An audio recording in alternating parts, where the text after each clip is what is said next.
un pancréas qui est paresseux, qui produit plus d'insuline. Est-ce qu'il y a une façon de le relancer ou une fois que le pancréas ne produit plus d'insuline, c'est mort? Le pancréas n'est pas paresseux.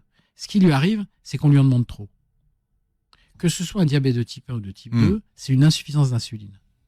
Donc, ça peut être insuffisant pour une raison simple, c'est que vous avez détruit votre pancréas, c'est le diabète de type 1, maladie auto-immune qui touche 10% des diabétiques.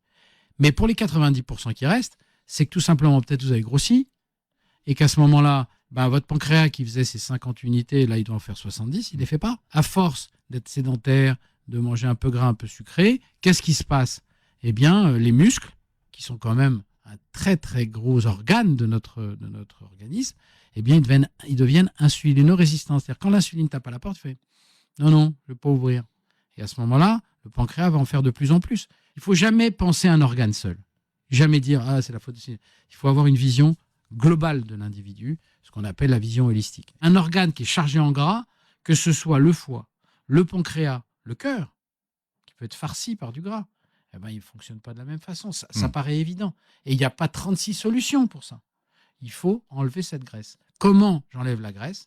Eh bien, j'améliore ma façon de s'alimenter, de m'alimenter, et d'essayer d'abord de faire ses courses, de faire sa cuisine. Je sais que ça paraît aujourd'hui, tout le monde commande et tout ça, mais il faut faire très très attention. On est en train de jouer avec les allumettes, parce que ça va se payer. Il y aura une facture. Un jour, vous recevrez la facture. Et la facture, quand on est pour la santé, c'est jamais une facture facile à payer.